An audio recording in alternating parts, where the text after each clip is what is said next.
whenever I knew something big was happening, I would sometimes say, okay, it's gonna hurt, but you're gonna be asleep. You might wake up and it might hurt, but you'll be fine.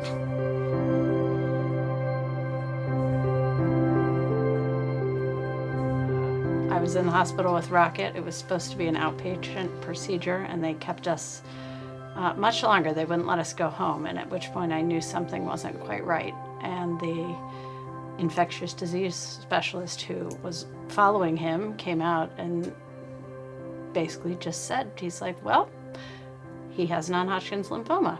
And it just took my breath away, and I called Zach and I said, you gotta come back right now. And our journey began. We moved him to Boston for treatment because of how rare his cancer was. At that point, Zach and I started splitting our time. We would be together. We left with our dads. Yep. Yeah, we left with our dads to help understand the doctor process in Boston. My mom came out here. And the mom stayed behind to take care of the gang. And the dads went with us to Boston. And then we just started a rotation. Yeah. And Zach and I would be together the 5 days he was in chemotherapy. And then one of us would rotate home for the 8 days he was off of chemo. And the other one would stay with him. We spent 6 rounds of high dose, fast and furious chemo that led right into a stem cell transplant. Being across the country gave our kids a little bit of normalcy. It was horrible to be apart as a family, but for them not to have a front row seat and see all the awful. So they all handled it very differently, but it worked well, and I do think we were very fortunate to have a little distance for them, because it wasn't an easy process to live through. 31 days in the hospital, 100 days of isolation, and out from that, our boy goes from 65 pounds to 43, and we end up at the Shea Center.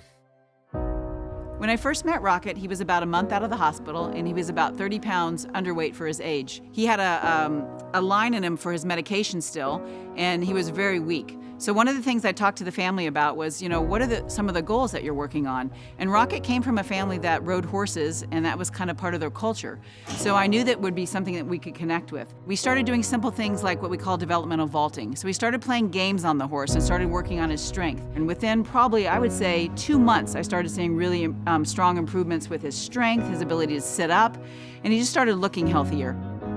A piece of what we didn't realize he had lost was the ability to be social. Living on an iPad, hooked to machines, barely able to move. So all of a sudden he was thrown back into the world, expected to be just a normal kid. We were trying to figure out what would really motivate Rocket. And because Rocket is such a good rider, and I have to have a lot of different therapy horses here, one of the things we are constantly doing is bringing in new horses. So I challenged Rocket to help me. I said, Rocket, I really need your help training these horses. And because he could sit up there and balance and he knew horses as part of his life, we started doing all sorts of things. So we'd pick the newest horse in the barn, we bring out flags and balls and stuffed animals and shakers and all sorts of different noises, and Rocket was able to help me train these horses for the other kids in our program. I think Rocket has a great respect for Janelle, because from the beginning, she instilled in him a confidence and a respect because of the way she treated him. She didn't treat him like a sick kid getting better. She looked at him as a rider who just needed to get stronger again. Shorten your reins and trot. Little shorter reins. There you go. Nice and easy. Look up. Good.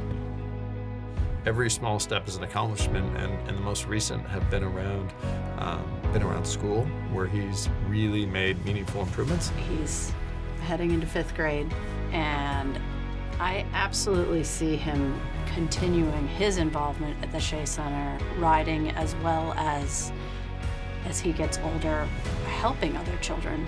So I feel like it's going to be a lifelong journey for him.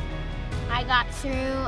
I'm better than I was, because before cancer, and I'm getting back to school with my friends, and everything's pretty good.